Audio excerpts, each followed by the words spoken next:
So Job chapter 5, we got 27 verses to cover in chapter 5. Eliphaz's continued response accusing Job of sin. Arthur, you can read the first 9 if you would like to read the next 9, and then I can read the final 9, and we'll go verse by verse covering it.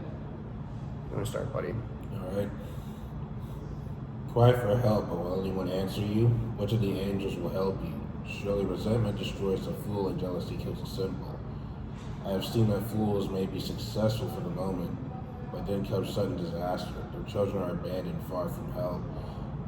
They are crushed in court with no one to defend them. The hungry devour their harvest, even when it's guarded by brambles. The thirsty pant after their wealth, but evil does not spring from the soil, and trouble does not sprout from the earth.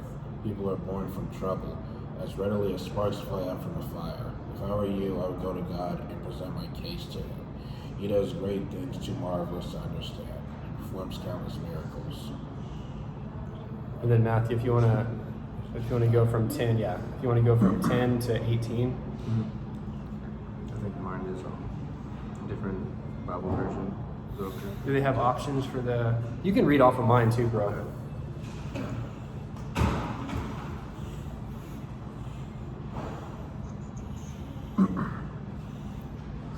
He gives rain for the earth and water for the fields. He gives prosperity to the poor and protects those who suffer. He frustrates the plans of schemers, so the work of their hands will not succeed. He traps the wise in their own cleverness, so their cunning schemes are thwarted. They find it is dark in the daytime, and they grope at noon as if they were night. He rescues the poor from the cutting words of the strong, and rescues them from the clutches of the powerful. And so at last the poor have hope, and the snapping jaws of the wicked are shut. But consider the joy of those who are corrected by God. Do not despise the discipline of the Almighty when you sin. For though he wounds, he also bandages. He strikes, but his hands also heal. From 6 disasters he will rescue you. Even in the 7th, he will keep you from evil. And it's like the worst. Sorry, I'll just put it up here, make it easier for myself. All right, so we got 19 on. From 6 disasters he will rescue you. Even in the 7th he will keep you from evil. He will save you from death in time of famine, from the power of the sword in time of war. You will be saved from slander and have no fear when destruction comes. You will laugh at destruction and famine. Wild animals will not terrify you. You will be at peace with the stones of the field, and his wild animals will be at peace with you. You will know that your home is safe. When you survey your possessions, nothing will be missing. You will have many children. Your descendants will be as plentiful as grass. You will go to the grave at a ripe old age, like a sheaf of grain harvested at the proper time. We have studied life and found all this to be true. Listen to my counsel and apply it to yourself. So, again, the book of Job, for anybody that's watching this for some reason, you didn't see the other Bible studies, Job is a righteous man. God was bragging about Job's life. The devil comes before him with the angels of God, the heavenly beings, and God is essentially bragging about Job, saying, hey, this is a righteous man. Have you seen him? The devil says, yeah, but he's only righteous because you prospered him. So God allows the devil to take away all that Job has, all of his servants, all of his animals, his livestock, and even kill 10 of his children, 7 sons, 3 daughters. And then again, Satan comes before God, and he says, it's only because Job is healthy that he hasn't cursed you.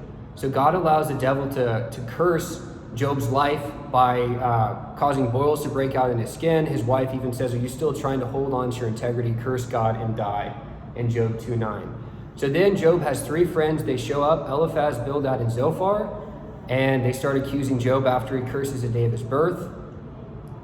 So chapter 5, verse by verse. And again, so to think about this, Eliphaz is responding after Job wants to die. Job has had, if you lose 10 kids, you would want to die.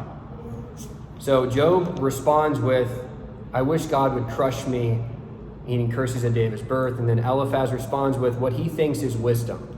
He thinks it's wise advice because, to them at this period of time, very early on, if things are going good for you, you must be doing something right. If things are not going good for you, you must be doing something wrong. The book of Job is really important because you see that's not the case. Just because bad things are happening to you, it doesn't mean you've done something wrong. So cry for help, but will anyone answer you? Which of the angels will help you? That statement alone by Eliphaz, again, just as you read through the book of Job, you see that these three friends, I mean, they were silent for 7 days. At first, they did the right thing. They give really bad advice throughout the entire book of Job. You have 42 chapters of this, really up until chapter 38 when God shows up. But these three friends, and then Elihu, the fourth friend, comes in. They give really bad advice. Even the tone in this. Surely resentment destroys the fool, and jealousy kills the simple. So it's like anytime you see this, I mean, these statements are aimed at Job. You have any thoughts so far, brother Arthur?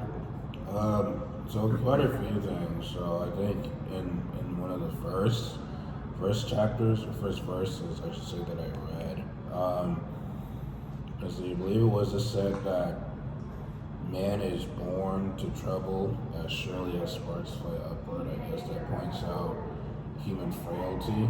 Yeah. Trouble is inherent to human existence. Unfortunately, that's just how it is. But it's also really the whole book of Job is supposed to help you people find hope in hardships, and also, to encourage people to submit to God, especially when times are difficult. 100%. Any thoughts, Mr. Matthew? We covered 2 verses, but we did read the 27 verses. We see like the thread of what Eliphaz is saying, basically. Like he's accusing Job, his friend. I mean, I don't know if you have any friends who lost like 10 kids, but the best thing to do when somebody loses 10 kids is not to accuse them of sinning against God. Yeah, I don't know, I'll just comfort them. Yeah. Right? 10 kids I would want to die too. Yeah. Even with, I would say with one, no, because if I started my wife, we would just make another one, but if I lost my wife and my kid, same thing, for me at least. But 10 kids, It's a lot. it's fury. It is, yeah, 100%. Yeah, I mean, I think I could even, if I put it here, I mean, you think? I think, yeah. Okay, yeah, we can do that. And I could just face this way. All right.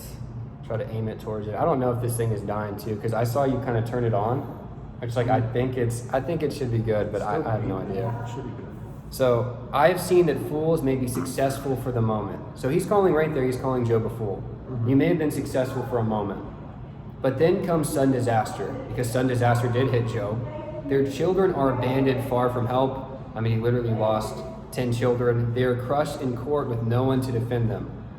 The hungry devour their harvest, even when it is guarded by brambles, so a thorny shrub. The thirsty pant after their wealth. But evil does not spring from the soil, and trouble does not sprout from the earth.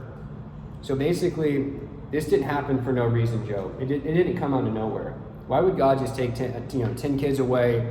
Why would he curse you with boils? Why would you lose all your servants, all your animals for nothing? Because trouble just doesn't sprout out of thin air. People are born for trouble, as readily as sparks fly up from a fire. That statement is true. I mean, people are born for trouble. If I were you, I would go to God. So now he's giving him advice. Eliphaz is saying, if I were you, if I lost 10 kids, this is what I would do. And just to note, Job never asks Eliphaz for any advice. Yeah. He doesn't say, I want to see what you guys would do if you lost all your kids. Oh, If I were you, I would go to God and present my case to him. He does great things too marvelous to understand. He performs countless miracles. What I think is interesting as the book of Job goes on, his friends think they're doing God service. They think that they're honoring God with saying, God hasn't done anything wrong. God would never allow this to happen for no reason. You've clearly sinned against him. And so they think what they're doing is right. But what's really cool is when God does finally show up, he says that 3 friends, they did wrong. They spoke ill of God because God did allow this to happen. I mean, God had a purpose for this. Like you're talking about, Arthur. I mean, Job is a go-to story for anybody who's suffering because you can see that suffering is biblical. He gives rain for the earth and water for the fields. He gives prosperity to the poor and protects those who suffer. He frustrates the plans of schemers so the work of their hands will not succeed. So this could be aimed at Job, schemer. This is why he frustrated your plans, Job. I mean, this is all insinuation of this is you, Job. He traps the wise in their own cleverness, so their cunning schemes are thwarted. They find it is dark in the daytime, and they grope at noon as if it were night. this is you. I mean, like, do you have any more like thoughts on this, Mr. Arthur? Because I mean, it's like, again, they're just making the same statements as the book goes on. They make the same statements basically over and over again using analogies, but essentially everything they say, all the wicked being thwarted, their days coming to an end, and all this stuff is Job. They're aiming it at their friend Job. Yeah, like again, and plus, like, I know I probably shouldn't. Well, I guess we'll cover it soon, but I know with God, especially, he advised Job to make his case, but basically he basically told him to demand an audience with God. On paper, that's not advisable, but we just look at what this dude went through in the first chapters of this book. His reaction to me, I sympathize with him because you and I and everybody here, I think, would have the same reaction. Like, why did this happen? What happened? And of course, God